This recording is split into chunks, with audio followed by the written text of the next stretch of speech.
Important amendment in fundamental right, मौलिक अधिकार के अंदर कुछ ऐसे संशोधन अमेंडमेंट हुए थे जिनका आपको पता होना जरूरी है। कई बार यहाँ से क्वेश्चन पूछा जाता है। तो देखिए, फर्स्ट अमेंडमेंट था, आपको स्क्रीन पर चीज़ें नजर आ रही, that is 1951, added reasonable restriction, कुछ प्रतिबंध लगाए थे। इस जो ये फर्स्ट अमेंडमेंट हुआ था 1951 के अंदर, कुछ रेस्ट्रिक्शन क्या लगाए थे।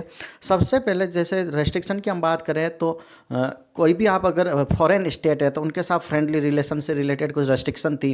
कुछ रेस्ट्रिक्शन इन्होंने लगाई थी, that is about the property वगैरह से, आपका जो भी आप रजिस्ट्री वगैरह करवाते हो। कुछ इन्होंने जैसे ओबीसी वगैरह हो गया था तो इनके वेलफेयर के लिए भी कुछ इन्होंने रेस्ट्रिक्शन वगैरह लगाए थे, कुछ स्कीम्स वगैरह इनके लिए अप्लाई की थी।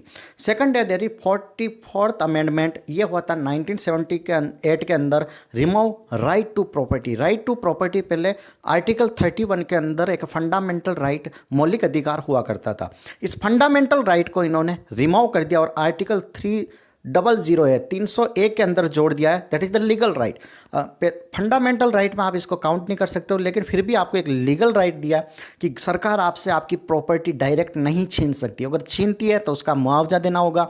और ऐसा नहीं होता है तो आर्टिकल जो आपकी रीट पेटिशन लगती है 226 के अंदर आप हाई कोर्ट के अंदर जा सकते हो। 32 जो सुप्रीम कोर्ट वाली होती है उसके अंदर आप नहीं जा सकते हो।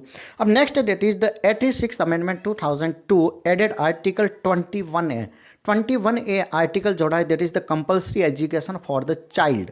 बच्चों के लिए जो कंपल्सरी एजुकेशन वाला इसके अंदर संशोधन करके एक फंडामेंटल राइट जोड़ा है। Thank you so much. Channel पर नए हो तो लाइक से सब्सक्राइब जरूर करें।